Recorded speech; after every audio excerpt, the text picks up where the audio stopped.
Le soleil matinal qui filtrait à travers la fenêtre de mon appartement me semblait presque accusateur alors que je lissais ma jupe crayon bleu marine pour la troisième fois.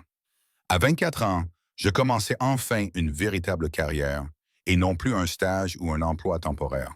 Secrétaire chez Veterinary Holdings. Ce nom avait du poids dans cette ville, même si je ne savais pas trop pourquoi. J'ajustais l'ourlet de ma jupe qui tombait juste au-dessus de mon genou. Professionnel, approprié. La blouse en soie blanche était suffisamment conservatrice, boutonnée à une hauteur respectable, et mes cheveux foncés étaient tirés en un chignon bas soigné. Mon reflet montrait exactement ce que je voulais. Compétente, raffinée, prête. Le trajet en métro jusqu'au centre-ville a duré 40 minutes, ce qui m'a laissé tout le temps nécessaire pour revoir tout ce que je savais sur mon nouvel employeur. Viteri Holdings possédait des biens immobiliers commerciaux dans toute la ville, ainsi que plusieurs restaurants haut de gamme et ce que le site web appelait vaguement des services de conseil en importation. D'après la brève biographie que j'avais trouvée, Roman Viteri avait 32 ans.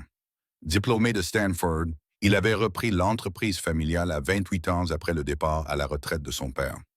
Ce que le site web de l'entreprise ne mentionnait pas, mais que j'avais déduit de conversations chuchotées et de recherches minutieuses sur Google, c'était que le nom Viteri avait un poids particulier dans certains cercles. Le genre de poids qui faisait baisser la voix des gens lorsqu'ils le prononçaient. Le genre qui faisait que ces immeubles n'avaient jamais de problème de permis, que ces restaurants ne tombaient jamais sous le coup d'inspection sanitaire et que ces concurrents avaient tendance à déménager soudainement dans d'autres villes. J'aurais dû être plus méfiante. J'aurais dû me demander pourquoi le salaire était presque le double de celui proposé pour d'autres postes d'assistante de direction. J'aurais dû me demander pourquoi les 3 secrétaires précédentes avaient démissionné en moins de 6 mois. Mais j'avais besoin de ce travail. J'avais besoin de l'assurance maladie, de la stabilité, de la chance de pouvoir enfin rembourser mes prêts étudiants. J'avais besoin de me prouver que je pouvais réussir dans cette ville qui avait broyé et recraché tant de mes camarades de classe à l'université. Le bâtiment de Veterinary Holdings occupait tout un pâté de maisons dans le quartier financier, tout en verre et en acier, s'élevant sur 30 étages dans le ciel matinal. Le hall d'entrée était en marbre et en chrome avec une sécurité qui rivalisait avec celle de l'aéroport TSA. J'ai montré ma nouvelle carte d'employé à 3 points de contrôle différents avant d'atteindre l'ascenseur réservé aux cadres qui m'emmènerait au 28e étage. Mon estomac a fait un petit bond pendant que l'ascenseur montait. Le trac du premier jour, rien de plus. J'avais déjà eu affaire à des patrons difficiles. Je pouvais gérer Roman Viteri. L'étage réservé aux cadres était luxueux et feutré. Une moquette épaisse étouffait les bruits de pas. Des œuvres d'art originales ornaient les murs peints dans des tons gris et crème de bon goût. Les baies vitrées offraient une vue panoramique sur la ville qui s'étendait en contrebas. Mon bureau se trouvait dans une alcôve juste à côté du bureau d'angle, de manière à ce que je puisse voir clairement toute personne qui s'approchait tout en conservant une certaine intimité. Vous devez être Nora. Une femme d'une cinquantaine d'années s'est approchée, vêtue d'un tailleur bordeaux impeccable, avec un sourire professionnel mais chaleureux. Je suis Patricia, la directrice des opérations de M. Vary. Je vais vous montrer les ficelles du métier ce matin avant son arrivée. Merci. Je posais mon sac dans le tiroir du bureau, observant les 2 écrans, le système téléphonique sophistiqué, la pile de dossiers qui attendait déjà mon attention. À quelle heure M. Vary arrive-t-il généralement? À 9h30 précise. Il n'est jamais en retard, jamais en avance. Vous verrez qu'il est très attaché à ses habitudes. Patricia ouvrit le dossier du dessus, révélant un calendrier détaillé. Votre principale responsabilité est de gérer son emploi du temps. Tout passe par vous. Chaque réunion, chaque appel, chaque visiteur. Il n'aime pas les surprises. Nous avons passé l'heure suivante à passer en revue les systèmes et les protocoles. Monsieur Veterinary prenait son café noir, apporté chaque matin d'un café spécifique situé à 2 pâtés de maison. Il préférait les fichiers numériques, mais exigeait des sauvegardes physiques de tous les contrats. Son linge était récupéré au pressing les mardis et vendredis. Les déjeuners d'affaires étaient prévus à 13 heures, jamais plus tôt, jamais plus tard. Les appels personnels étaient transférés sur sa ligne privée sans être filtrés. Le plus important, a dit Patricia en baissant légèrement la voix, c'est la discrétion. Les affaires de M. Vitor impliquent souvent des informations sensibles. Ce que vous voyez, ce que vous entendez, reste dans ce bureau, toujours. J'ai acquiescé, enregistrant l'avertissement. À 9h25, Patricia s'est redressée, lissant son tailleur déjà impeccable. Il sera là dans 5 minutes. N'oubliez pas qu'il apprécie par-dessus tout l'efficacité et le professionnalisme. Elle est partie et je me suis retrouvé seul avec mon pouls qui battait à toute vitesse. J'ai ouvert son agenda sur mon ordinateur pour me familiariser avec les rendez-vous du jour. 10 heures, réunion avec la commission d'urbanisme. 11h30, appel avec un architecte.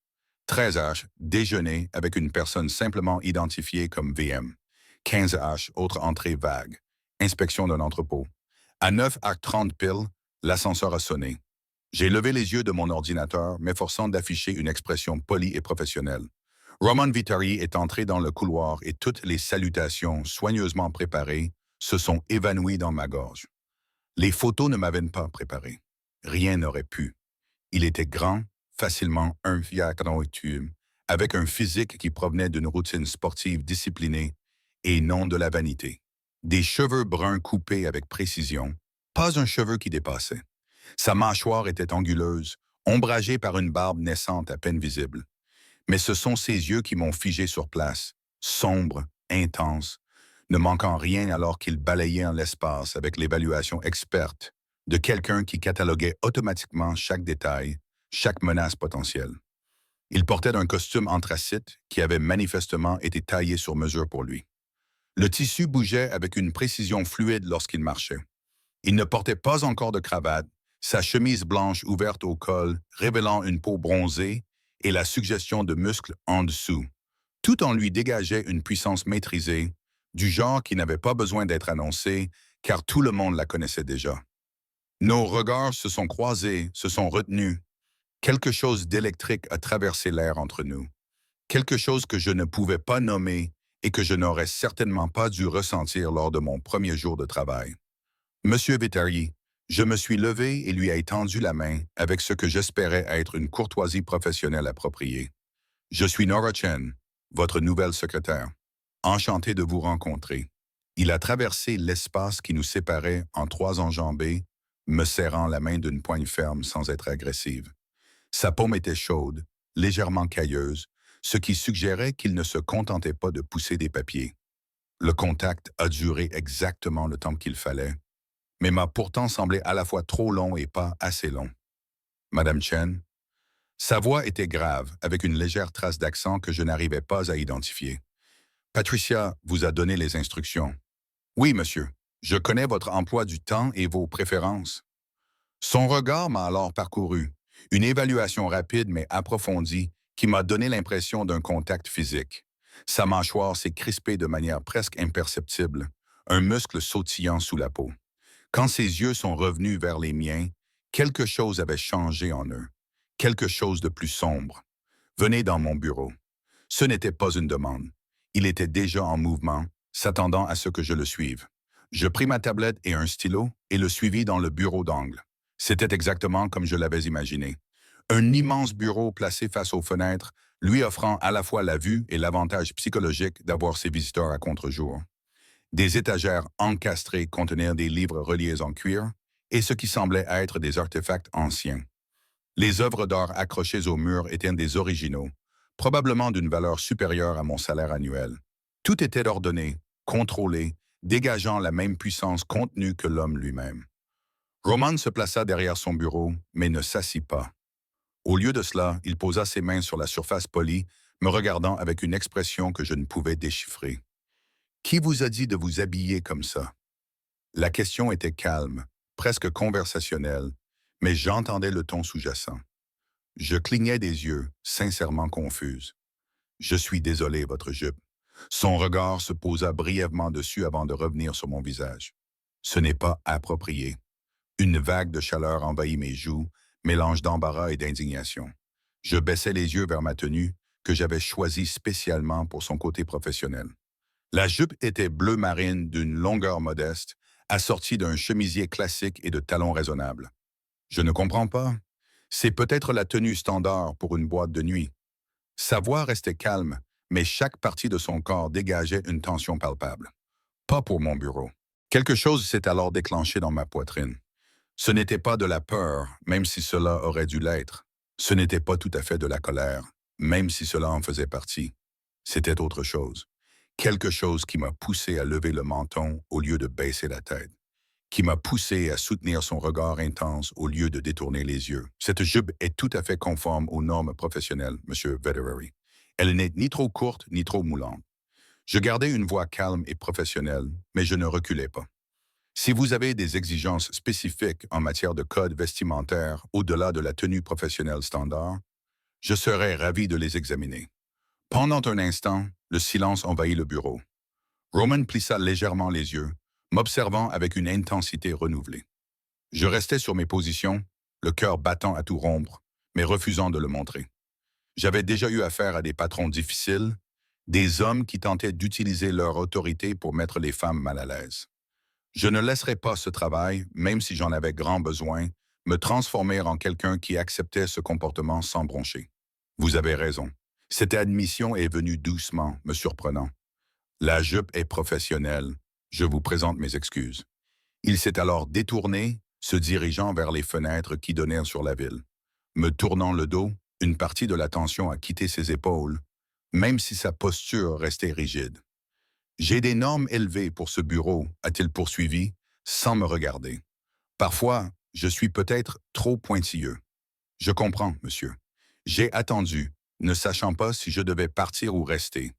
Le moment était étrange, chargé d'une tension que je ne comprenais pas. Il s'est retourné, l'expression à nouveau maîtrisée, professionnelle. Votre première tâche, reprogrammer mon rendez-vous de 10 heures. Il y a eu un imprévu. Reportez-le à demain à la même heure, puis commandez le déjeuner pour la réunion de 13 heures. Jeppe, comme d'habitude. Bien sûr, j'ai pris des notes sur ma tablette. Y a-t-il autre chose? Pas pour le moment. Il s'est finalement assis, tirant son ordinateur vers lui dans un geste qui signifiait clairement que la réunion était terminée. Fermez la porte en sortant. Je suis parti, tirant la lourde porte derrière moi. Ce n'est qu'une fois revenu à mon bureau que je me suis autorisé à respirer profondément. Mes mains tremblaient légèrement lorsque j'ai pris le téléphone pour passer les appels nécessaires. Que venait-il de se passer? L'intensité de sa réaction m'a tenu parfaitement professionnel, ses excuses soudaines, la façon dont il m'avait regardé comme si j'étais à la fois un problème et une énigme qu'il ne parvenait pas à résoudre. J'aurais dû être bouleversé. J'aurais dû préparer ma démission. Mais au lieu de cela, je me sentais étrangement revigoré. Cette étincelle que j'avais ressentie lorsque je l'avais défié, lorsque j'avais refusé de céder immédiatement, avait réveillé en moi quelque chose dont j'ignorais l'existence. La matinée s'est écoulée dans un tourbillon d'appels téléphoniques et d'emails. Il a fallu 3 appels et une diplomatie prudente pour reprogrammer la réunion d'urbanisme. Pour passer commande chez Jeps, il a fallu passer par un autre qui savait clairement qui appelait et qui a traité la demande avec une attention minutieuse. Je me suis familiarisé avec le système de classement, la base de données de contact et les dizaines de petits détails qui me permettraient d'être efficace dans ce rôle. Roman est sorti 2 fois de son bureau. Une fois pour prendre un dossier dans l'armoire près de mon bureau. Sa présence remplissait l'espace même s'il ne parlait pas. Une fois pour prendre un appel sur sa ligne privée.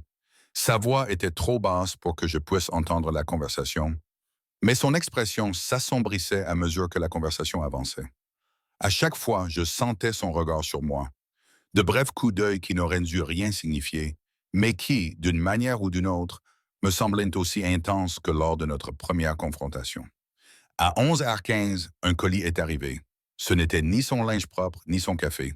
C'était un grand sac de boutique avec du papier de soie et un logo discret que j'ai reconnu comme appartenant à l'un des magasins de vêtements pour femmes les plus exclusifs de la ville. La livreuse a souri avec professionnalisme. Pour Mademoiselle Chen, avec les compliments de M. Vettery. J'ai signé automatiquement, trop choqué pour faire autrement. Une fois seul, j'ai écarté le papier de soie pour découvrir une jupe. Une jupe de créateur magnifique, d'un gris anthracite doux, qui s'accorderait avec des dizaines de chemisiers. J'ai vérifié l'étiquette, c'était exactement ma taille. La longueur était presque identique à celle que je portais. Une petite carte était glissée dans le papier de soie. Je l'ai ouverte et j'ai trouvé une seule phrase écrite d'une écriture masculine audacieuse. Des excuses pour mes mauvaises manières de ce matin. Hervé. J'ai regardé la jupe puis la carte, essayant de comprendre ce que cela signifiait. Il s'était excusé verbalement, puis m'avait offert un vêtement coûteux qui n'était en fait pas différent de celui que je portais. Était-ce une offre de paix, un jeu de pouvoir, ou les deux? Je devrais le rendre. Je devrais me rendre immédiatement dans son bureau et refuser poliment ce cadeau extravagant et inapproprié de la part de mon tout nouvel employeur.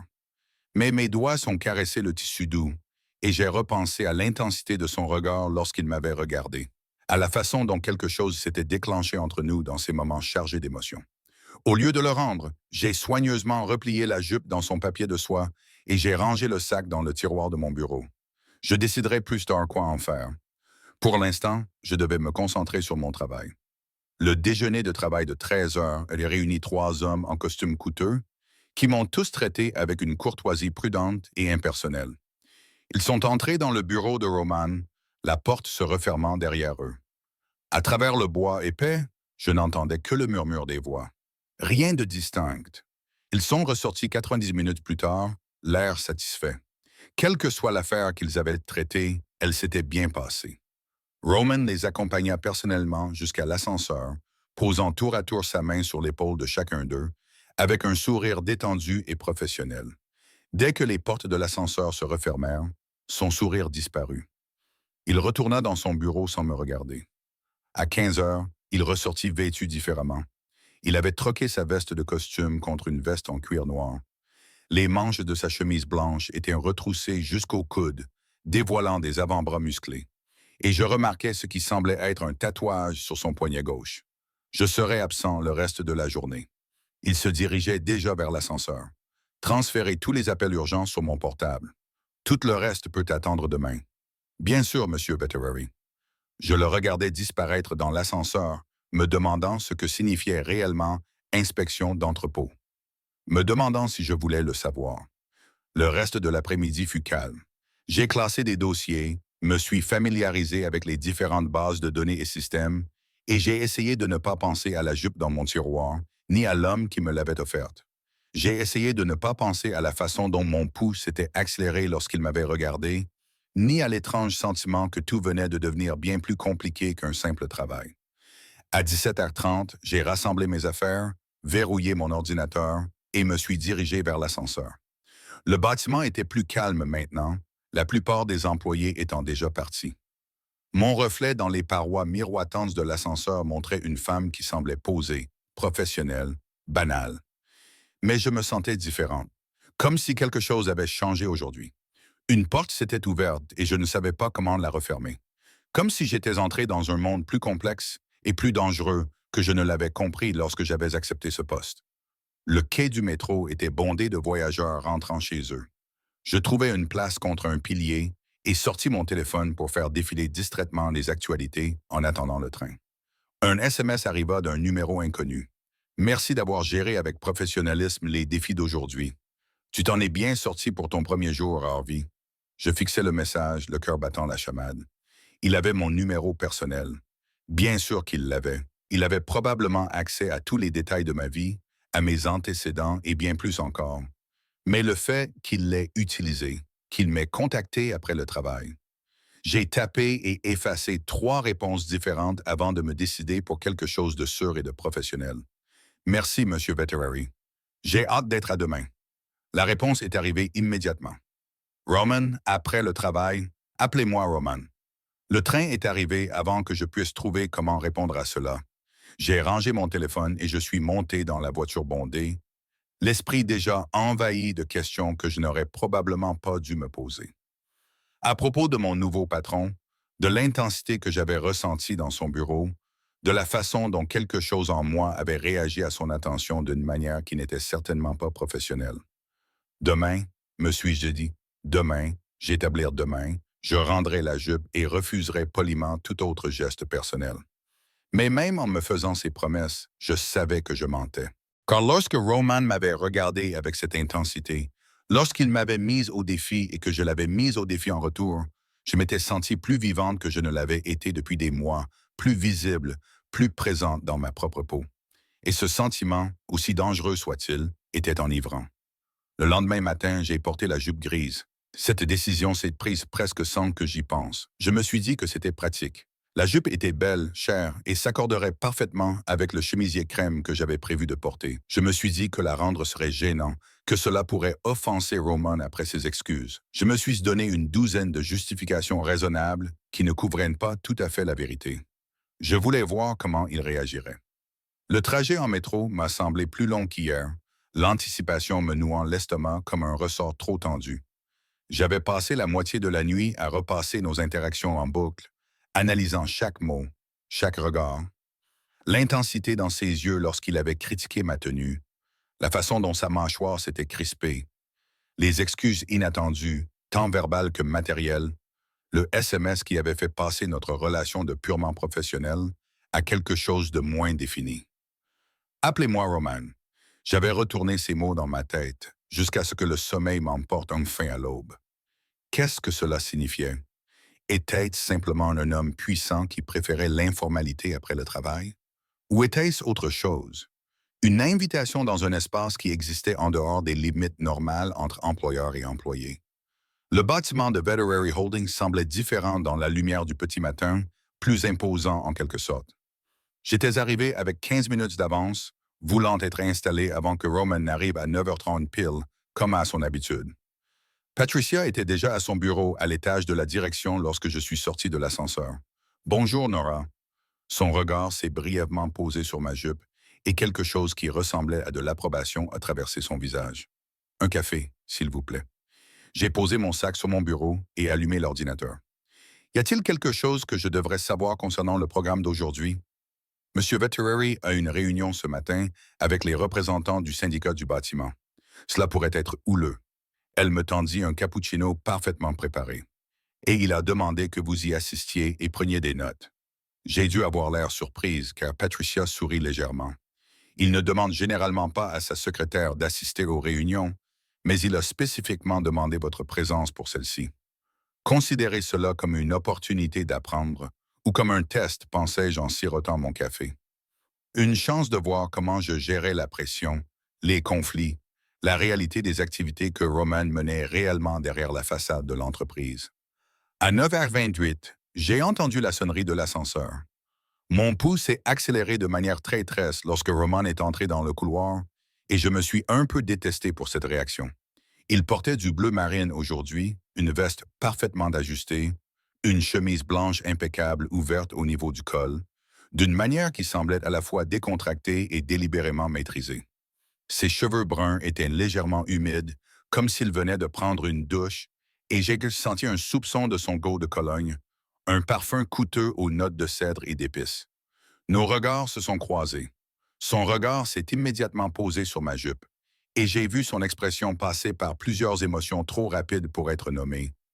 J'ai remarqué que sa mâchoire s'est crispée et que ses mains se sont brièvement serrées sur ses côtés avant qu'il ne les détende consciemment.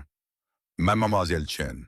Sa voix était soigneusement neutre. « Bonjour. »« Bonjour, Monsieur Viteri. » Je gardais un ton professionnel, mais je ne détournais pas le regard. Je ne baissais pas la tête et ne m'excusais pas de porter son cadeau.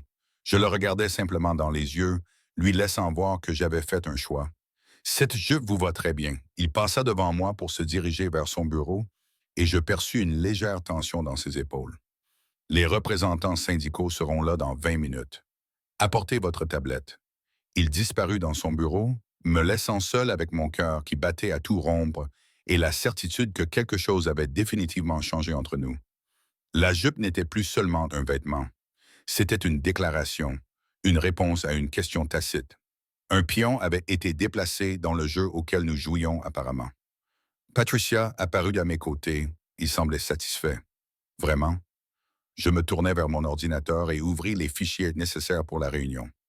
Roman n'est pas facile à cerner, mais je travaille pour lui depuis 8 ans.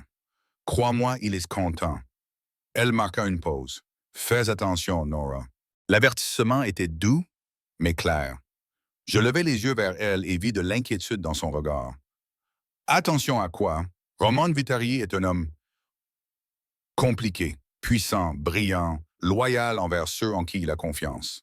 Elle baissa la voix. Mais son monde n'est pas comme celui des autres.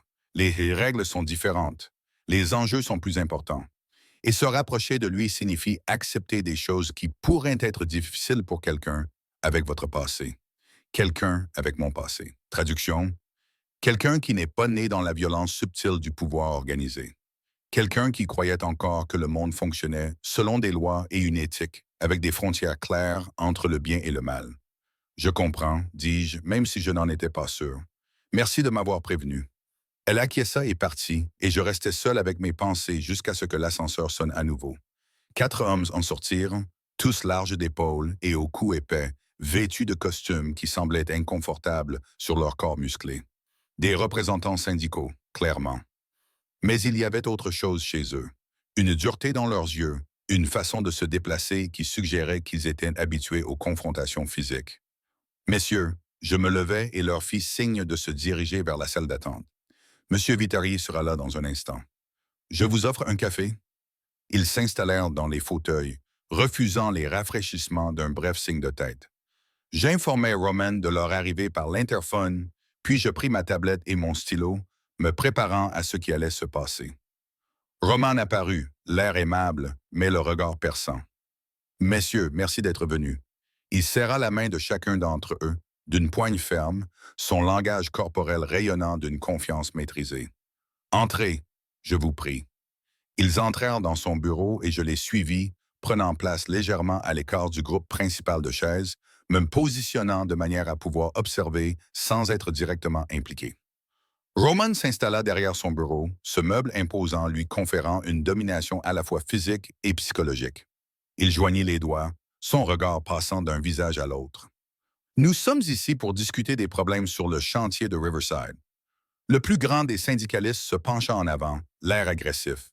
Des problèmes, c'est le mot qu'il faut. Mes gars ont subi des pressions.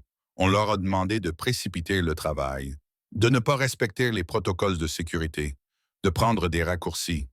Par qui? La voix de Roman resta calme. Votre contremaître, DeMarco. L'homme serra les mâchoires. Nous avons déposé 3 plaintes officielles. Rien n'a changé. Je vois. Roman sortit un dossier de son bureau et l'ouvrit pour révéler ce qui semblait être des rapports détaillés.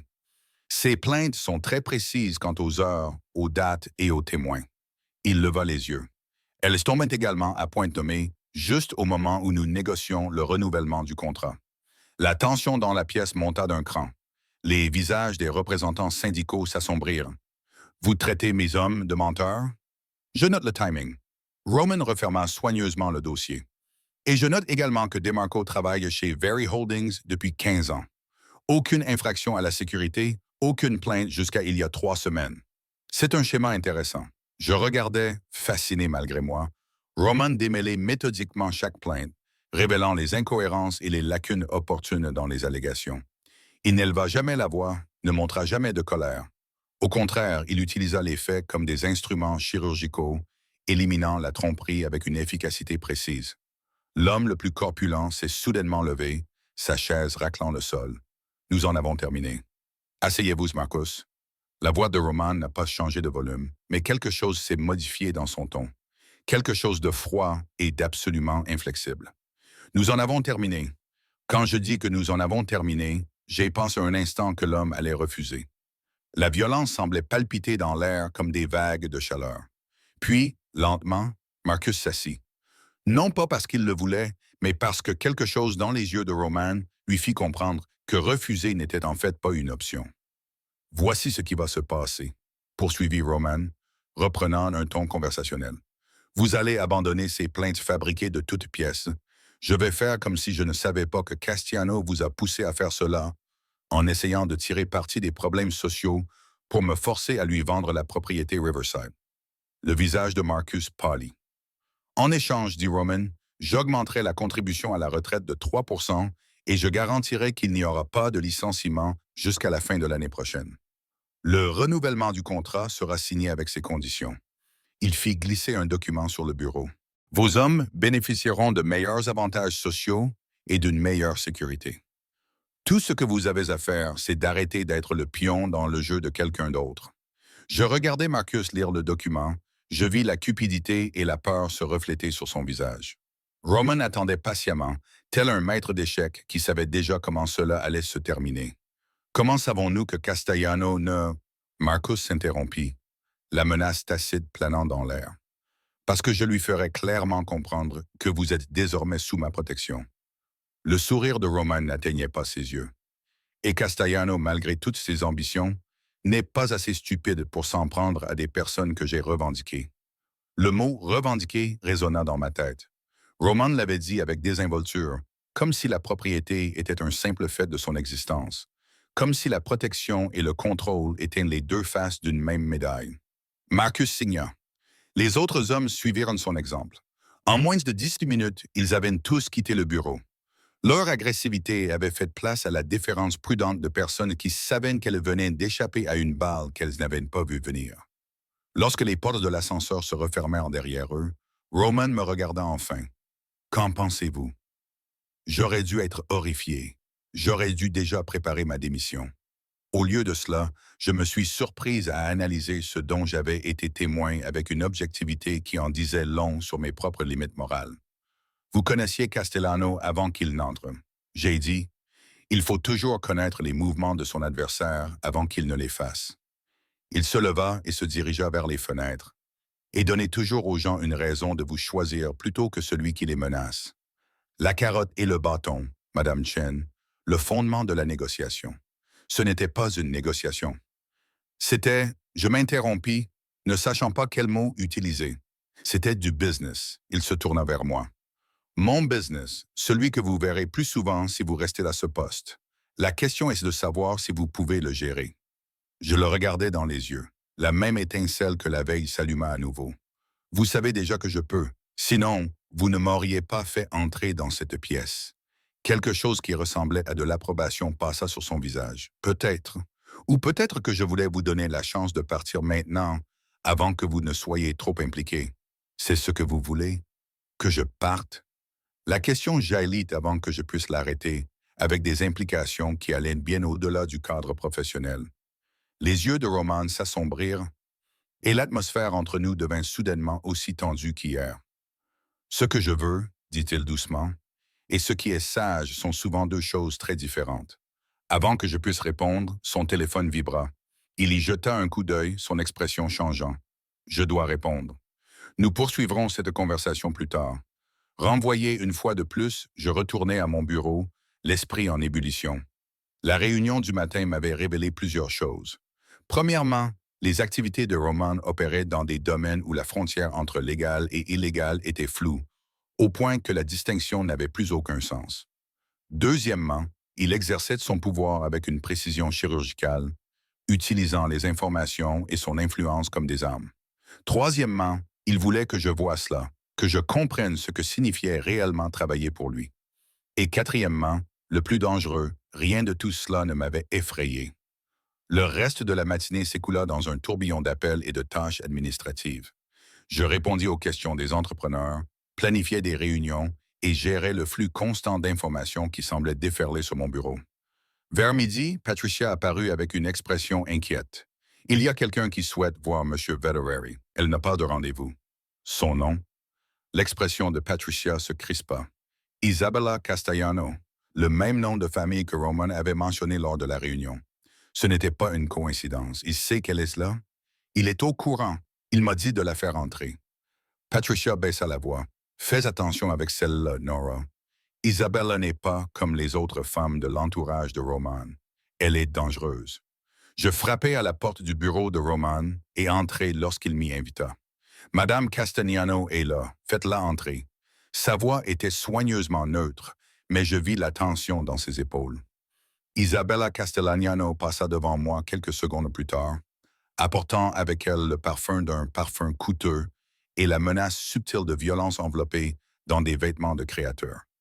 Elle était belle, avec ses cheveux noirs tombant en boucles parfaites, sa peau olive et ses yeux comme des éclats de glace. Sa robe rouge était élégante, coûteuse et coupée pour mettre en valeur une silhouette entretenue grâce à des efforts assidus. Roman, elle n'attendit pas qu'il l'invite à s'asseoir. Elle s'installa dans le fauteuil en face de son bureau avec une familiarité désinvolte. Ça fait trop longtemps, Isabella. Il resta debout, dans une position de pouvoir. Je ne savais pas que nous avions des affaires à discuter. Non, je suis venu pour discuter. Son regard se posa sur moi, qui me tenait toujours près de la porte. Qui est cette nouvelle secrétaire? Tu en as déjà changé 3 depuis le départ de Victoria. Le mépris dans sa voix était évident. Je n'étais pas une personne à ses yeux, juste un autre meuble de bureau interchangeable. Monsieur Chen est excellent dans son travail, dit Roman, et quelque chose dans son ton fit plisser les yeux d'Isabella. Ce sera tout, Nora. Je partis en fermant la porte derrière moi, mais je ne pouvais pas complètement bloquer leur voix. Le rire d'Isabella, artificiel et aigu. Les réponses de Roman, mesurées et prudentes. Le bruit de ses talons claquant sur le sol alors qu'elle s'approchait probablement de lui. J'essayais de me concentrer sur mon travail, mais la jalousie irrationnelle et importune me rongeait la poitrine. Ils avaient clairement un passé commun. Elle l'appelait par son prénom, se déplaçait dans son espace comme si elle y avait sa place, et elle était belle d'une manière dont je ne le serais jamais, raffinée, dangereuse et parfaitement adaptée à son univers. 20 minutes plus tard, Isabella sortit, l'air satisfait. Elle s'est arrêtée devant mon bureau, m'observant d'un regard froid et critique. Un conseil, ma chère. Son sourire était tout en dents, sans aucune chaleur. Ne te mets pas trop à l'aise. Roman ne garde pas ses secrétaires longtemps et il ne les garde certainement pas pour autre chose que taper à la machine et classer des dossiers. Elle s'est dirigée vers l'ascenseur, me laissant un message clair. Quoi que je pensais qu'il se passait entre Roman et moi, je me faisais des illusions. Roman apparut dans l'embrasure de la porte quelques instants après la fermeture de l'ascenseur. Nora, dans mon bureau, je pris ma tablette et le suivis. Il referma la porte derrière nous, ce qu'il faisait rarement lorsque nous nous rencontrions. Que t'a-t-elle dit? Rien d'important. Je gardais un ton neutre. Juste un conseil amical sur la sécurité de l'emploi. Les conseils d'Isabella ne sont jamais amicaux. Il s'approcha suffisamment pour que je puisse voir les reflets dorés dans ses yeux sombres. Elle est venue ici pour marquer son territoire, pour me rappeler les liens familiaux et les anciennes alliances, et pour voir qui tu étais. Pourquoi se soucierait-elle de qui je suis? Parce qu'elle est assez perspicace pour reconnaître une menace quand elle en voit une. Les mots restèrent suspendus entre nous, lourds de sous-entendus. J'aurais dû prendre du recul, lui rappeler les limites professionnelles, faire tout ce qu'il convenait de faire. Au lieu de cela, je m'entendis demander « Suis-je une menace ?» Roman serra les mâchoires. « Vous devenez une distraction que je ne peux pas me permettre, alors renvoyez-moi. Je ne veux pas vous renvoyer. » L'aveu fut brutal, comme s'il avait été arraché au plus profond de lui-même. C'est là le problème. Nous nous tenions là, assez près pour nous toucher, l'air crépitant de tension. Je pouvais voir son pouls battre dans sa gorge, sentir la chaleur qui se dégageait de son corps. Tous mes instincts me poussaient à réduire la distance entre nous pour voir ce qui se passerait si je me penchais vers lui. Mais son téléphone a vibré, brisant le moment.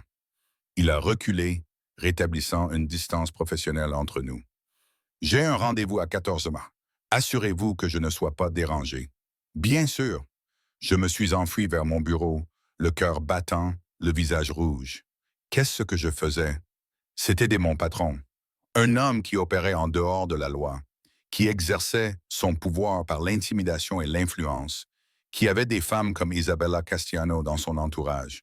Mais quand il m'a regardé avec cette intensité, quand la tension a jailli entre nous comme de l'électricité, j'ai oublié toutes les raisons pour lesquelles c'était dangereux. J'ai tout oublié, sauf le sentiment d'être vraiment vu pour la première fois de ma vie.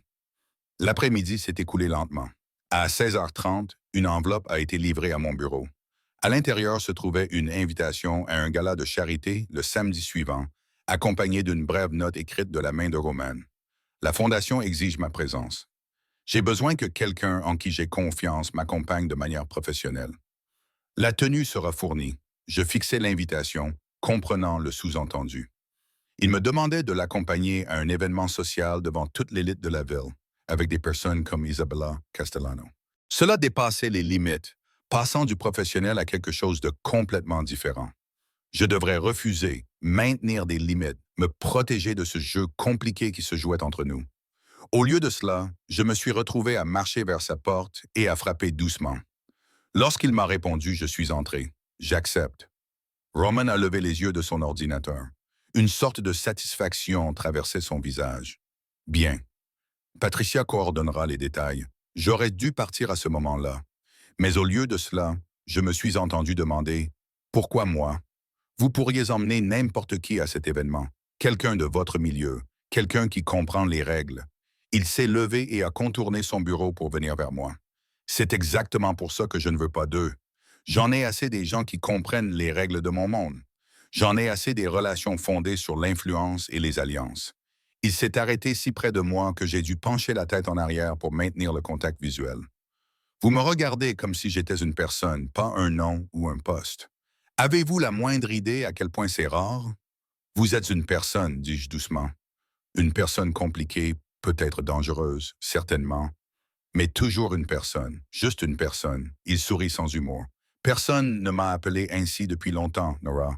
L'utilisation de mon prénom me réchauffa le cœur. Je devrais retourner au travail. C'était probablement sage, mais il ne bougea pas. Il ne recula pas. Il continua simplement à me regarder avec cette intensité qui rendait la respiration difficile. Je quittai son bureau les jambes tremblantes et me rassis à mon bureau. Je devrais démissionner, fuir ce qui était en train de se développer entre nous avant que cela ne me consume entièrement. Mais même si cette pensée me traversait l'esprit, je savais que je ne le ferais pas. Car quelque part entre la confrontation d'hier et les moments chargés d'aujourd'hui, j'avais cessé d'être simplement sa secrétaire. Je devenais autre chose. Quelque chose de dangereux, d'excitant et de complètement inédit dans ma vie soigneusement ordonnée. Et Dieu m'a aidé. Je voulais voir où cela mènerait. La semaine précédente, le gala s'est écoulé dans un brouillard de conscience accrue. Chaque interaction avec Roman semblait lourde, chargée de la tension tacite qui s'était installée entre nous depuis mon premier jour. Il trouvait des raisons de m'appeler dans son bureau pour des discussions qui auraient pu avoir lieu par email. Je me surprenais à ajuster ma jupe lorsqu'il me regardait, à lisser mes cheveux, de petits gestes inconscients que je ne remarquais qu'après coup. Mercredi, une nouvelle confrontation a eu lieu, cette fois-ci pour une raison insignifiante, un conflit d'horaires que j'avais dû résoudre sans son intervention directe. Il s'est montré brusque avec moi, critiquant ma prise de décision d'un ton qui m'aurait blessé une semaine auparavant.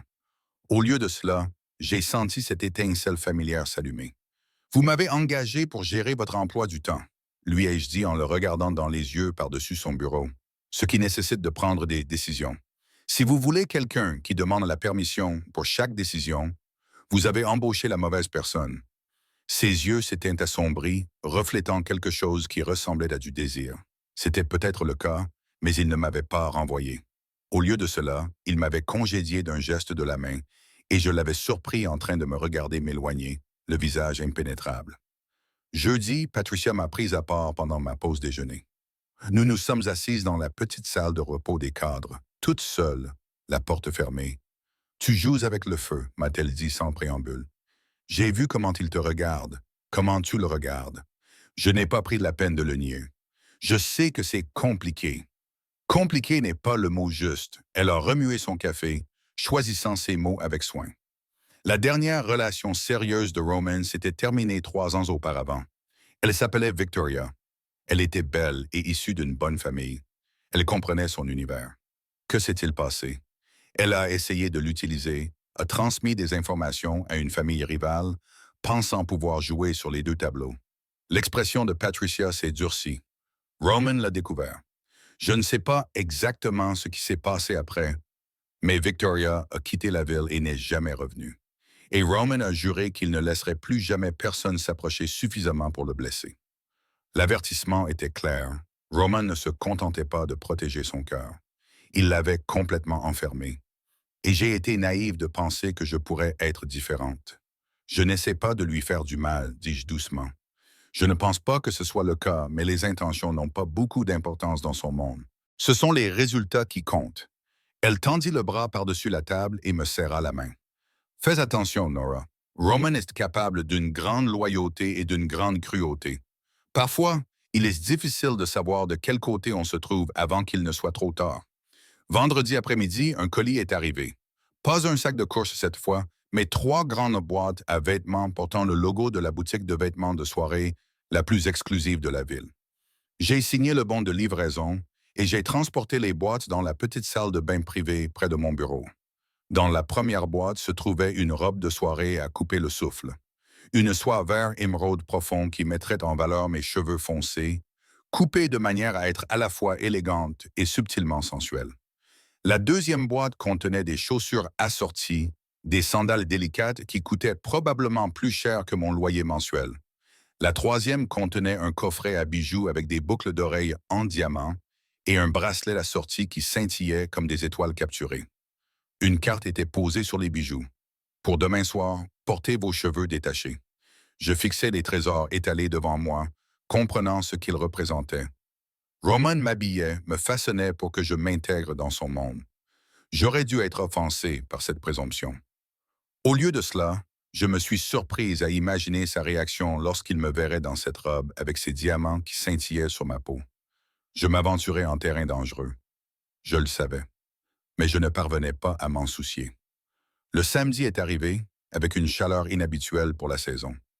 J'ai passé la matinée dans un salon recommandé par Patricia, où des professionnels ont coiffé mes cheveux en douces ondulations qui cascadaient dans mon dos, m'ont maquillé avec subtilité et ont pris soin de mes mains et de mes pieds jusqu'à ce qu'ils soient lisses et soignés. La femme dans le miroir, une fois le travail terminé, ressemblait à quelqu'un d'autre, quelqu'un de sophistiqué et de confiant, quelqu'un qui avait sa place dans le monde de Roman. J'ai essayé de la réconcilier avec la fille qui avait accepté ce travail il y a seulement 2 semaines, mais j'ai trouvé la distance troublante. Une voiture est arrivée à mon appartement à 18 heures. Ce n'était pas le chauffeur habituel de Roman, mais un autre homme qui s'est présenté sous le nom de Marcus et m'a aidé à monter à l'arrière d'une élégante berline noire. Le trajet jusqu'à l'immeuble de Roman a duré 15 minutes dans le trafic du début de soirée. Marcus m'a escorté à travers une entrée privée que je n'avais jamais utilisée auparavant, devant les agents de sécurité qui ont salué respectueusement, jusqu'à un ascenseur privé accessible uniquement avec une carte magnétique. Nous sommes montés au dernier étage, le penthouse dont je connaissais l'existence mais que je n'avais jamais vu. L'ascenseur s'est ouvert directement sur l'appartement de Roman et je suis entré dans un espace qui était à la fois exactement ce à quoi je m'attendais et complètement surprenant. Le salon principal était entièrement vitré, avec des fenêtres allant du sol au plafond donnant sur la ville, un mobilier moderne dans les tons noirs et gris, et des œuvres d'art qui valaient probablement des millions. Mais il y avait aussi des touches personnelles, des livres qui semblaient vraiment rouges, un jeu d'échecs vintage posé au milieu, des photos sur une table d'appoint montrant un Roman plus jeune avec des personnes que je supposais être sa famille. Il va descendre dans un instant, dit Marcus en me montrant le grand canapé en cuir. Je peux vous apporter quelque chose? Non, merci. Il acquiesça et disparut, me laissant seul avec mes pensées qui s'emballaient. Je me suis approché de la fenêtre pour regarder la ville qui s'étendait en contrebas. Combien de fois avais-je levé les yeux vers des immeubles comme celui-ci depuis la rue? Je n'aurais jamais imaginé me retrouver à l'intérieur. Tu avais les cheveux détachés. Je me suis retourné et j'ai vu Roman descendre les escaliers de ce qui devait être le deuxième étage. Il portait un smoking qui lui allait comme une seconde peau. Le traditionnel noir et blanc le rendait encore plus dangereux, plus maître de lui, encore plus hors de ma portée. Tu me l'as demandé. J'ai réussi à garder une voix calme malgré mon pouls qui s'était accéléré à sa vue. Ses yeux me parcoururent lentement, s'attardant sur chaque détail de la robe, les diamants, la coiffure soigneusement travaillée. Quand son regard revint enfin vers moi, son intensité me coupa le souffle. Tu es magnifique. Les mots sortirent doucement, presque à contre-cœur, comme s'il n'avait pas voulu les dire à voix haute. La robe est magnifique, ai-je corrigé. Les diamants sont magnifiques. Je ne suis qu'un mannequin. Il a parcouru la distance qui nous séparait en 3 enjambées, s'arrêtant suffisamment près pour que je puisse sentir son eau de Cologne, sentir la chaleur qui se dégageait de son corps. Non, la robe et les diamants ne sont que des accessoires. C'est toi qui les rends dignes d'être regardés. Mon cœur battait à toute rompre. Nous étions trop proches l'un de l'autre, les lumières de la ville scintillaient derrière nous. L'air crépitait de la tension qui s'était accumulée depuis 2 semaines. Roman, ai-je commencé, sans savoir vraiment ce que je voulais dire. Nous devrions y aller, dit-il en reculant, m'offrant son bras avec une courtoisie formelle qui semblait être un bouclier contre ce qui avait failli se produire. La voiture nous attend. Je pris son bras, le laissant me guider jusqu'à l'ascenseur. Le trajet fut silencieux, lourd de mots non dits.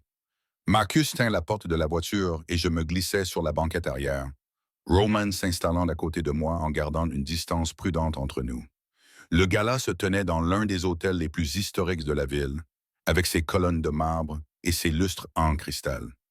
Nous rejoignîmes le flot d'invités en tenue de soirée qui se dirigeaient vers l'intérieur, et je sentis des regards se tourner vers nous, nous évaluant, nous analysant, se demandant qui j'étais et ce que je représentais pour Roman Viteri.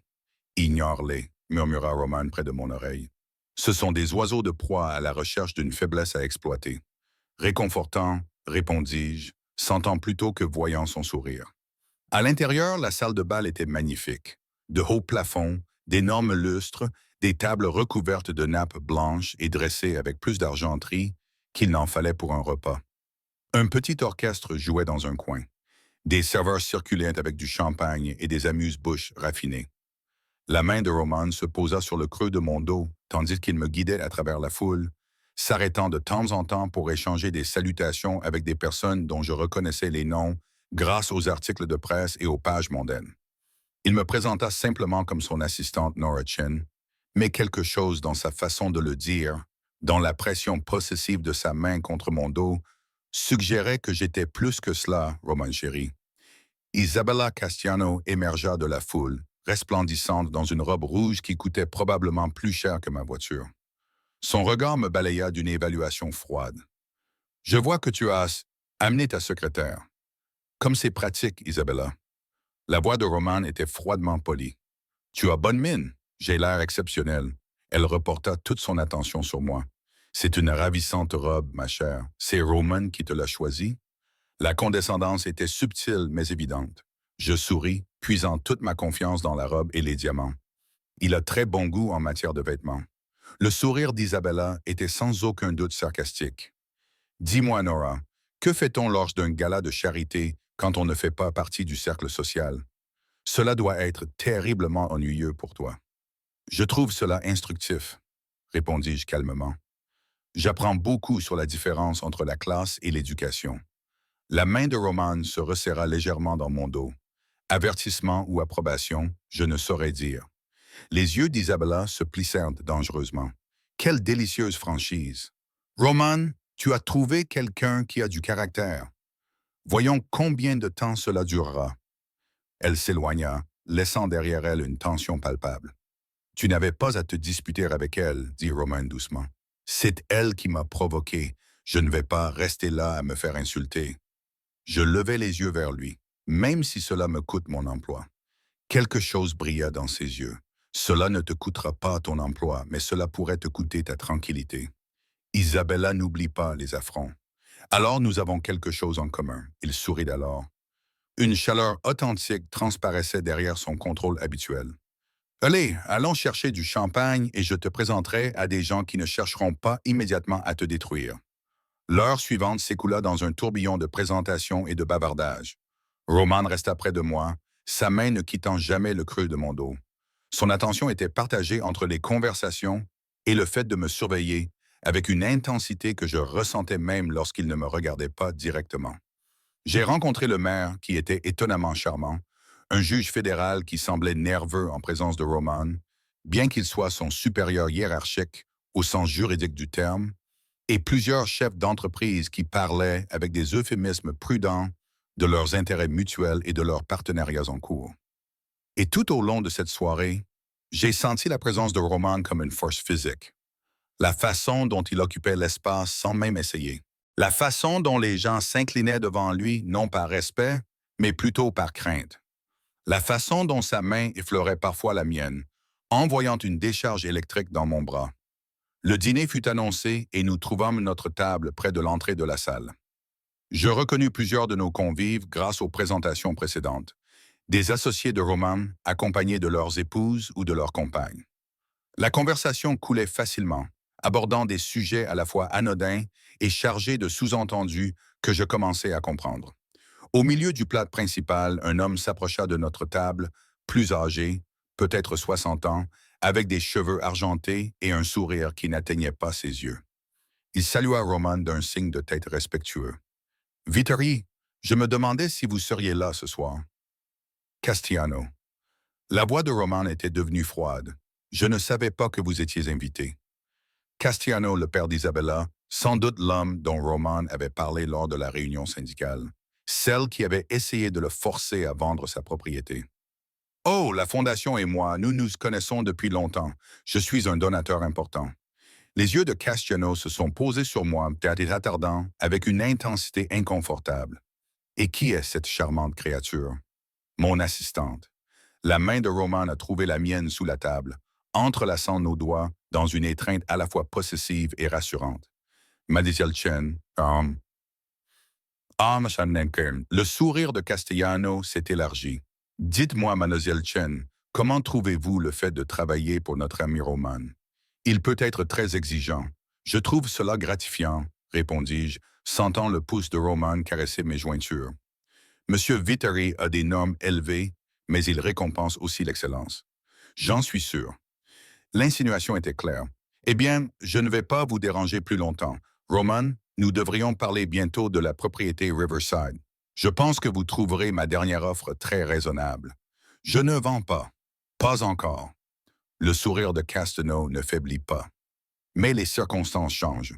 Les gens changent. Les priorités évoluent. Je suis un homme patient. Il s'éloigna, laissant derrière lui une tension palpable. Sous la table, Roman serra ma main si fort que j'en eus presque mal. Respire, lui murmurai-je, et je sentis la tension quitter son corps. Il te menace. La voix de Roman était à peine audible. C'était ça. Un rappel qu'il sait maintenant qui tu es, que tu es un moyen de pression potentiel. Je n'ai pas peur de lui. Tu devrais. Ces génies-là ne respectent pas les règles normales. Ils utilisent n'importe qui, blessent n'importe qui pour obtenir ce qu'ils veulent. Je me suis légèrement tourné sur ma chaise pour croiser son regard. Alors, je suppose que je suis en bonne compagnie, car toi non plus. Son expression changea, quelque chose de brut et de vulnérable passa sur son visage. Tu devrais fuir loin de moi au lieu de rester assise ici à me tenir la main. Probablement. Je serrais doucement ses doigts, mais je n'ai jamais été très doué pour faire ce que je devrais faire. L'orchestre commença à jouer, les couples se dirigèrent vers la piste de danse. Roman se leva et me tira doucement pour que je me lève. Danse avec moi. Ce n'était pas une question. Je le laissais me conduire sur la piste, hyper consciente de tous les regards posés sur nous, du regard froid d'Isabella à l'autre bout de la pièce, du sourire narquois de Castellano. Mais tout cela n'avait plus d'importance lorsque Roman me plaça dans la bonne position de danse, une main sur ma taille, l'autre tenant la mienne, et que nous commençâmes à bouger au rythme de la musique. Je ne suis pas très doué pour ça, avouai-je en suivant ses pas. Tu te débrouilles très bien. Sa voix était calme, destinée uniquement à moi. Laisse-moi te guider. Nous nous sommes déplacés ensemble, plus près que ne l'exigeait la danse formelle, sa main chaude contre mon dos, mes doigts posés sur son épaule. Autour de nous, le monde s'est estompé, la foule scintillante, les manœuvres politiques, les jeux dangereux. Pendant ces quelques minutes, il n'y avait que la musique, le mouvement et le sentiment d'être exactement là où j'avais ma place. Nora, mon nom était une caresse. Ce qui nous lie est dangereux. Je sais que tu pourrais être gravement blessé. Ces gens te verront comme un moyen de pression contre moi. Je le sais aussi. Alors pourquoi es-tu encore là? Je levai les yeux vers lui, voyant le conflit dans son regard, et lui dis la simple vérité. Parce que quand je suis avec toi, je me sens vivante comme jamais auparavant. Parce que tu me vois vraiment, pas seulement ce que je peux faire pour toi. Et parce que je pense que tu as peut-être besoin de quelqu'un qui te voit aussi.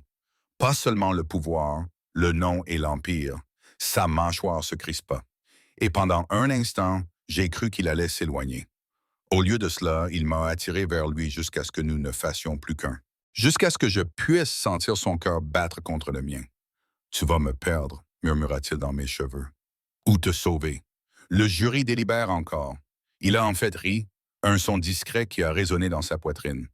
Tu es d'un optimisme exaspérant pour quelqu'un qui a vu ce que tu as vu de mon monde. Quelqu'un doit contrebalancer ton cynisme maussade. Nous avons dansé pendant 2 autres chansons, en nous serrant l'un contre l'autre, comme si le monde au-delà de cet instant n'existait pas. Mais finalement, la musique s'est arrêtée, la réalité revenant avec les applaudissements polis de la foule.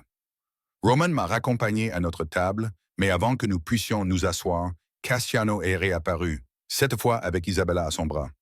Roman, j'insiste pour que tu me laisses te voler ta charmante assistante pour une danse.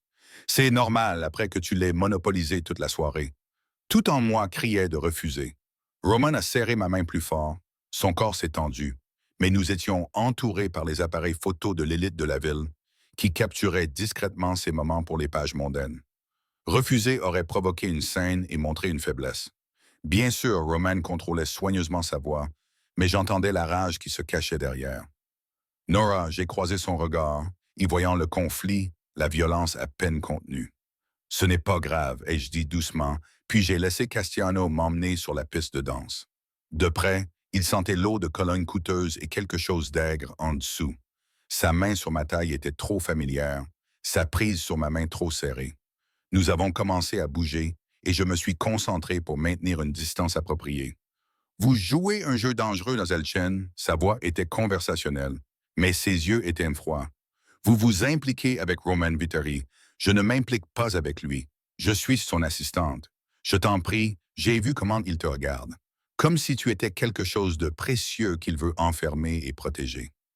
Le sourire de Castano était prédateur. Roman a toujours eu cette faiblesse.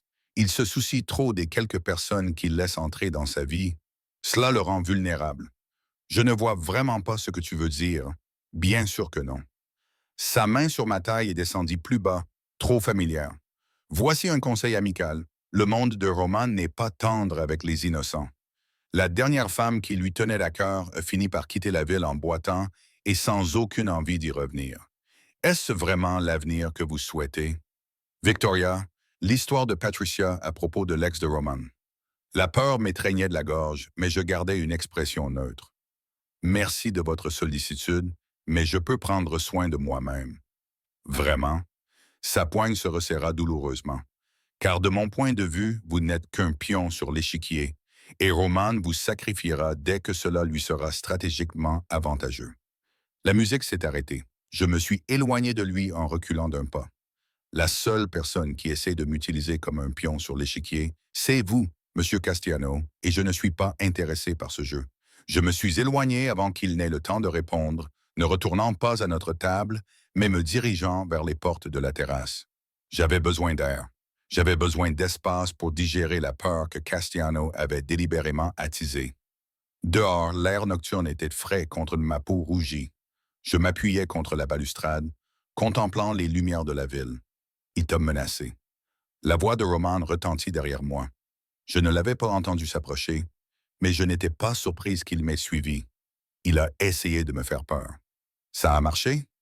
Je me suis tourné vers lui.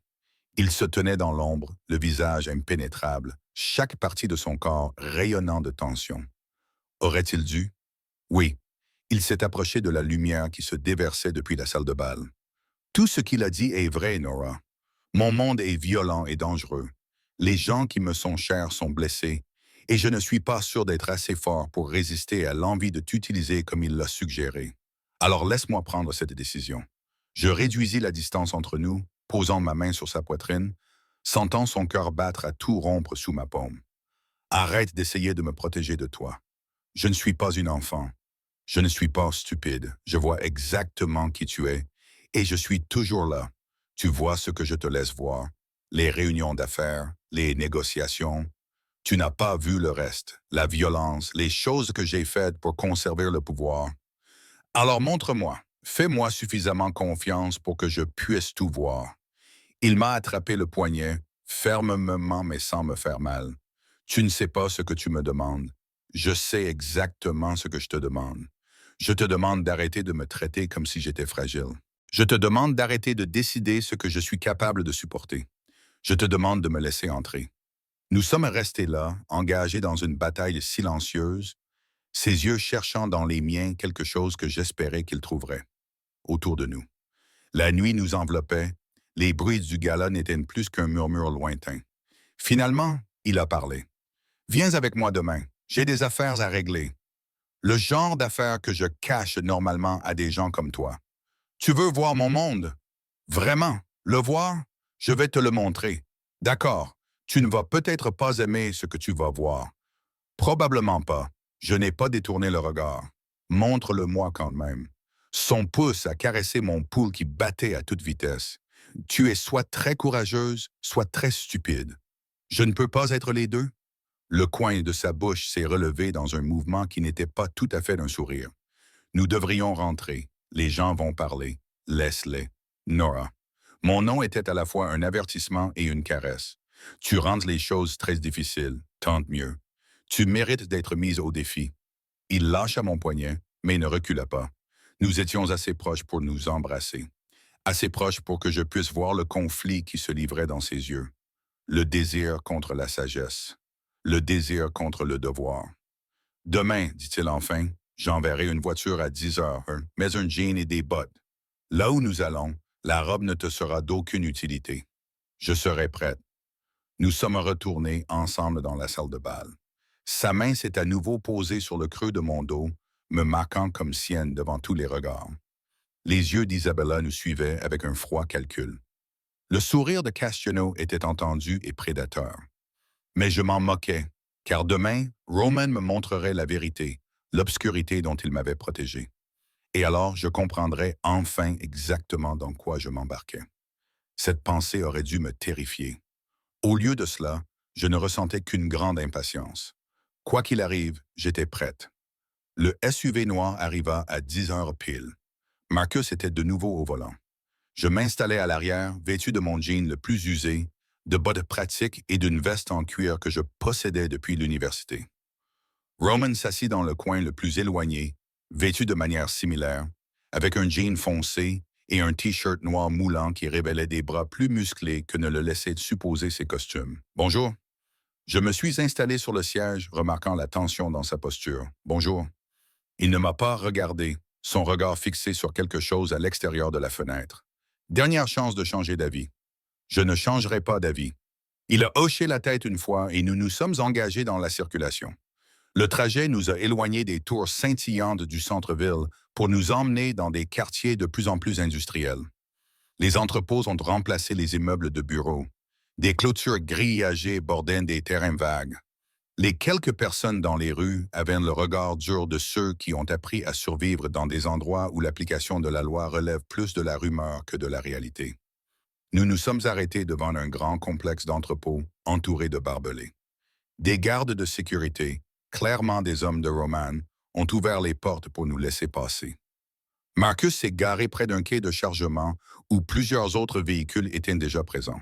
« Reste près de moi, » m'a dit Roman alors que nous sortions du véhicule. « Ne parle pas sauf si je te le demande. » Ces hommes respectent la force, pas la gentillesse. J'acquiesçai et le suivis dans l'entrepôt. À l'intérieur, l'espace était caverneux et faiblement éclairé. Des conteneurs d'expédition étaient empilés le long d'un mur. Un groupe d'hommes se tenait près du centre, entourant quelque chose que je ne pouvais pas voir clairement. Ils s'écartèrent à l'approche de Roman, révélant un homme agenouillé sur le sol en béton, les mains liées derrière le dos, du sang coulant de son nez. J'eus un haut le cœur, mais je gardai une expression neutre. « Monsieur Veterary. » L'un des hommes de Roman s'avança. Il a finalement avoué. Il détournait de l'argent depuis 6 mois, environ 40 000 $ au total. Roman contourna lentement l'homme agenouillé, ses mouvements prédateurs. « Tommy, nous nous connaissons depuis longtemps, n'est-ce que pas? » « Roman, je t'en prie. » La voix de l'homme était lourde de peur et de sang. « Je peux t'expliquer, j'en suis sûr. » La voix de Roman était conversationnelle, presque amicale. « Tu as un problème avec le jeu. Ta femme t'a quitté. Ta fille a besoin d'une opération que tu ne peux pas te permettre. Des circonstances très compréhensibles. J'allais rembourser. » « Vraiment? » Roman s'arrêta devant lui. « Ou allais-tu continuer à voler jusqu'à ce que je m'en aperçoive, puis disparaître comme le lâche que tu es? » La cruauté désinvolte dans son ton me donna la chair de poule. C'était le Roman dont Castellano avait parlé. L'homme dangereux qui se cachait derrière son apparence soignée. « Je vous en prie. » Tommy pleurait maintenant. « Je ferai tout ce que vous voulez. Je travaillerai pour rembourser. Ne faites pas ça. » Roman leva la main pour le faire taire. Il se tourna vers ses hommes. « Combien a-t-il pris? 42 000 à peu près. » « Doublez ce montant. 44 000. C'est ce qu'il doit maintenant. » Roman regarda l'homme agenouillé. « Tu vas travailler pour moi jusqu'à ce que tu aies tout remboursé. Chaque dollar compté. Et Tommy, si tu voles ne serait-ce qu'un centime de plus, si tu t'enfuis, si tu penses seulement à me trahir à nouveau. » Il ne termina pas sa menace. Il n'en avait pas besoin. Les implications étaient claires comme de l'eau de roche. « Merci. Tommy s'effondra en avant, sanglotant. Merci, merci. Faites-le sortir d'ici. Roman s'éloigna, se dirigeant vers un bureau au fond de l'entrepôt. Je le suivis, sentant les regards de tous les hommes dans la pièce posés sur moi. Dans le bureau, Roman se dirigea vers un coffre-fort mural, tournant la combinaison avec une aisance acquise par l'habitude. Il en sortit plusieurs enveloppes épaisses et les posa sur le bureau. Ce n'était pas ce à quoi vous vous attendiez. Ce n'était pas une question. Vous avez été clément, dis-je. Il pensait que vous alliez le tuer. J'y ai pensé. Le ton de Roman était neutre. Le vol est généralement puni de mort dans mon organisation. Mais Tommy a 3 enfants et une fille malade. Le tuer aurait été satisfaisant, mais contre-productif. Alors, tu vas plutôt le faire travailler comme un esclave. Son regard se posa sur moi, vif et menaçant. Tu aurais préféré que je lui mette une balle dans la tête, parce que je peux encore m'en occuper. Non, je soutins son regard. Je constate simplement que dans votre monde, la clémence a un prix. Dans mon monde, tout a un prix. Il désigna les enveloppes posées sur le bureau, notamment l'argent versé par les entreprises du quartier des entrepôts en échange de leur protection. Elles me peignent chaque mois et en échange, personne ne les importune. Pas de vol, pas de vandalisme, pas de problème avec les syndicats ou les inspecteurs municipaux. Extorsion, protection. La police ne peut pas assurer la sécurité de ces entreprises. Moi, je le peux. Il a ouvert une enveloppe et a fouillé dans l'argent qui s'y trouvait. Certains appellent cela du racket. Moi, j'appelle cela fournir un service que la ville refuse de fournir. Je me suis approché pour regarder les liasses de billets, des centaines, voire des milliers de dollars dans chaque enveloppe. Et s'il refuse de payer, il ne bénéficie d'aucune protection. Et généralement, au bout d'une semaine ou deux, il change d'avis. Son sourire était froid. C'est drôle comme quelques vitres cassées et un cambriolage peuvent changer la perspective de quelqu'un sur la valeur de la sécurité. Vous cassez leurs vitres pour leur prouver qu'ils ont besoin de vous. Je n'ai pas besoin de le faire. Il y a beaucoup de gens prêts à le faire gratuitement. Je m'assure simplement que mes clients n'en fassent pas l'expérience. La rationalisation était fluide, bien rodée. Je comprenais comment les gens se convainquaient que c'était acceptable. Comment Roman lui-même avait tissé un récit dans lequel il fournissait un service légitime plutôt que de diriger un racket de protection. C'est ce que tu voulais me montrer. J'ai croisé son regard, la réalité de la façon dont tu maintiens ton pouvoir. Une partie, il y a plus. Il a rassemblé les enveloppes et les a remises dans le coffre-fort. Mais oui, c'est qui je suis, Nora. Pas l'homme en smoking au gala de charité. Quelqu'un qui prend de l'argent en recourant à la menace de la violence. Quelqu'un qui fait tabasser les gens pour avoir volé. Quelqu'un qui opère en dehors de la loi parce que la loi est faite pour les gens qui ont moins de pouvoir que moi. J'aurais dû être dégoûté. J'aurais dû planifier ma sortie de son monde, de ce travail, de tout ce qui se développait entre nous. Au lieu de cela, je me suis retrouvé à analyser la situation de manière clinique, à séparer l'homme de ses actions. Pourquoi voulais-tu que je voie ça? Parce que j'en ai assez que tu me regardes comme si j'étais un homme bon. L'aveu fut brutal. Je ne le suis pas. J'ai fait des choses terribles. Je ferai d'autres choses terribles. Et si tu veux faire partie de ma vie, de quelque manière que ce soit, tu dois le comprendre. De ta vie, répétai-je, pas seulement de celle de ton employé. Sa mâchoire se crispa. Tu es déjà plus que mon employé. Tu le sais. Je le sais. Tout le monde le savait lors du gala hier soir, et cela t'effraie. Cela me terrifie. Il s'est approché, me coinçant contre le bureau, car les personnes qui me sont chères deviennent des cibles, des vulnérabilités, des faiblesses que les ennemis exploitent, comme Victoria. Son expression s'est crispée. Qui t'a parlé d'elle? Patricia l'a mentionné. Castellano aussi. J'ai soutenu son regard malgré la dangerosité qui s'était installée dans ses yeux. Que lui est-il arrivé? Pendant un long moment, j'ai cru qu'il ne répondrait pas. Puis il a soupiré et une partie de la tension a quitté son corps. Victoria était intelligente, belle, issue d'une bonne famille. Nous avons été ensemble pendant 2 ans.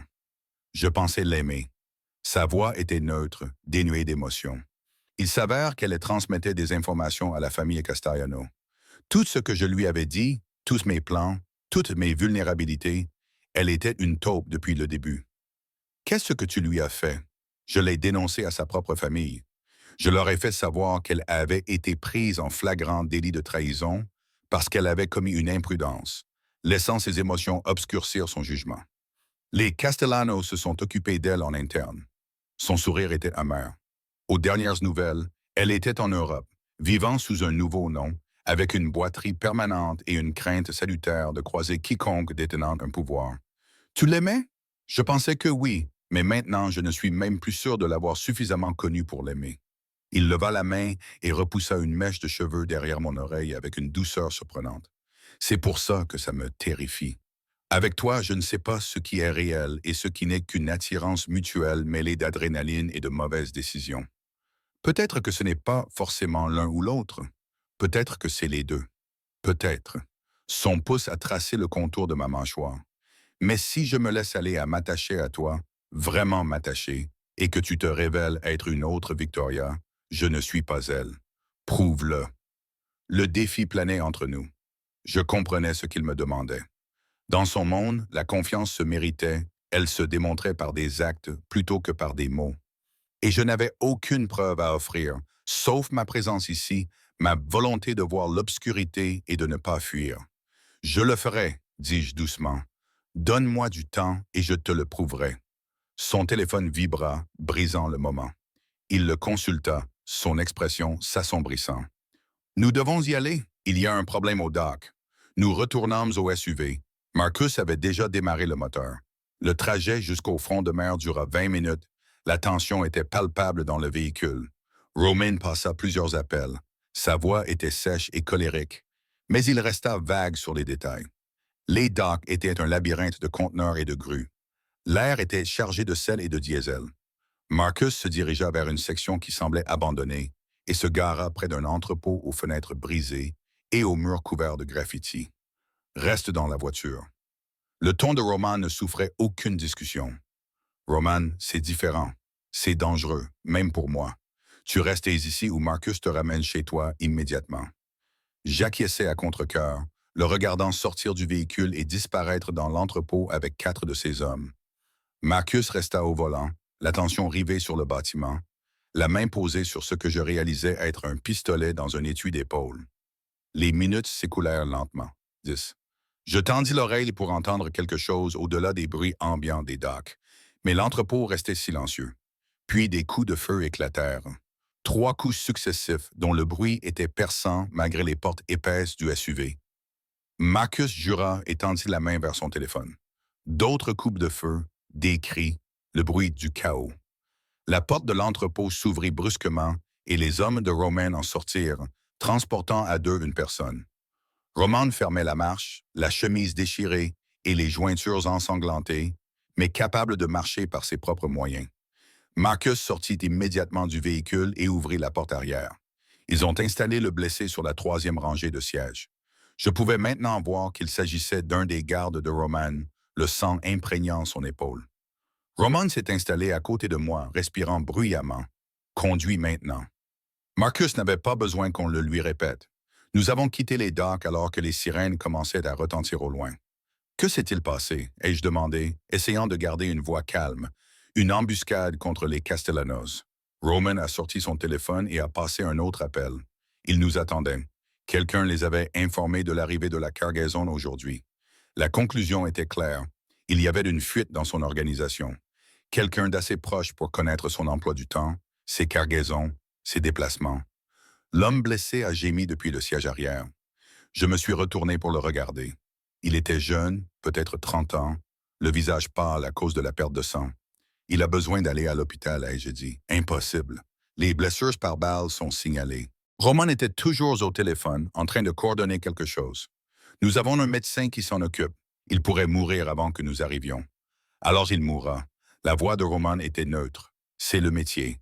Il connaissait les risques. Son insensibilité m'a poussé à agir. J'ai détaché ma ceinture de sécurité et je me suis installé à l'arrière. Malgré les protestations de Marcos, le blessé avait le regard vague et une respiration superficielle. « Comment vous appelez-vous » lui ai-je demandé en appuyant mes mains sur son épaule pour ralentir le saignement.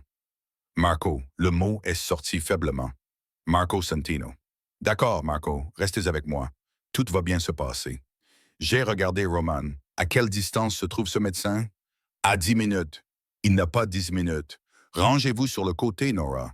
Rangez-vous sur le côté où il va se vider de son sang dans votre voiture.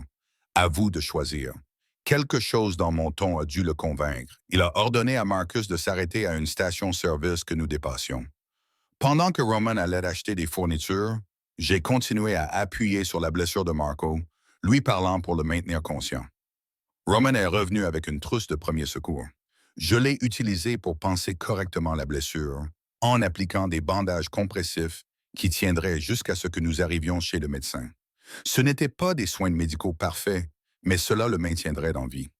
Lorsque nous sommes enfin arrivés à un bâtiment sans enseigne dans une zone industrielle, un homme aux cheveux roses nous attendait.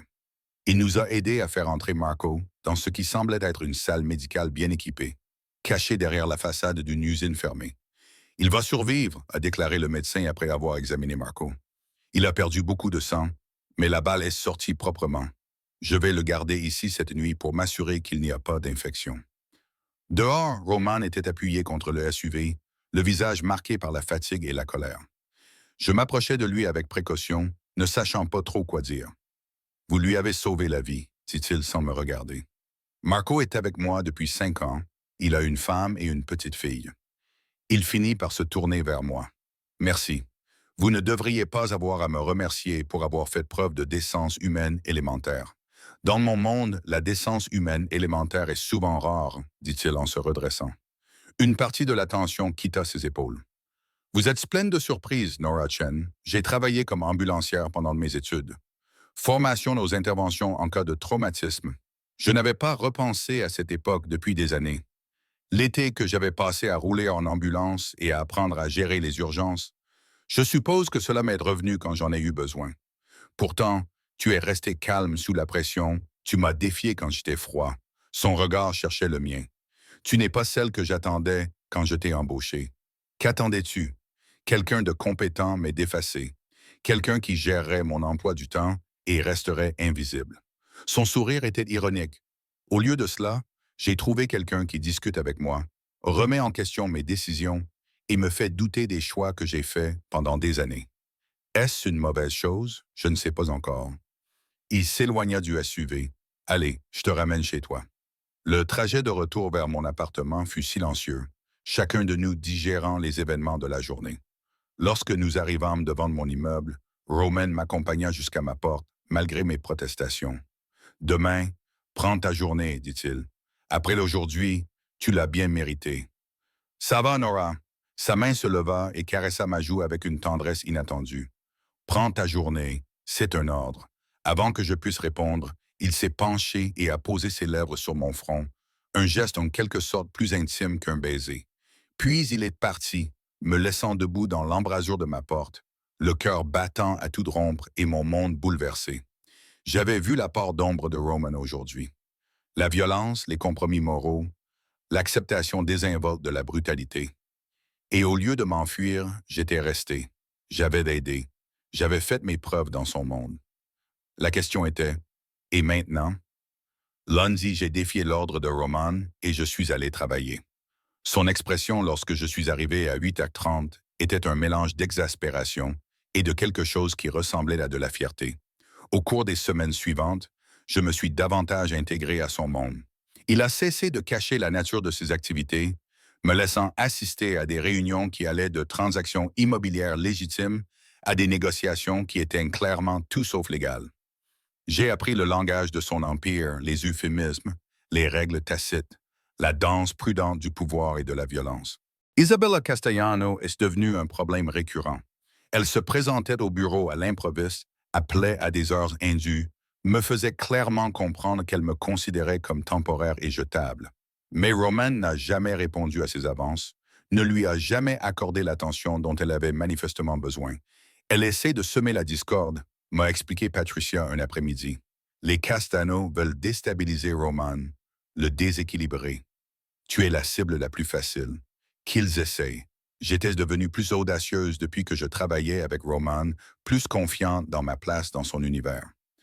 Un soir, Roman m'a invité à dîner dans son penthouse. Pas pour parler affaires, juste nous deux. À mon arrivée, j'ai découvert un espace transformé par des bougies, une musique douce et les lumières de la ville qui scintillaient derrière les fenêtres. J'ai réfléchi, m'a-t-il dit en me servant du vin et des pâtes qu'il avait préparées lui-même, à propos de nous, à propos de ce que nous sommes. À ton avis, qu'est-ce que c'est? Dangereux, compliqué, probablement une très mauvaise idée. Il a posé sa fourchette, m'a regardé dans les yeux et a ajouté, inévitable, inévitable. Il s'est levé, a contourné la table et m'a aidé à me lever. Dès l'instant où tu es entré dans mon bureau avec cette jupe bleu marine, me défiant de ton regard, j'étais perdu. Je ne voulais simplement pas l'admettre. Son baiser était tout ce que j'avais imaginé, et plus encore. Possessif, mais aussi étonnamment tendre. Nous sommes passés au canapé, puis à la chambre. La nuit s'est déroulée d'une manière à la fois nouvelle et étrangement familière.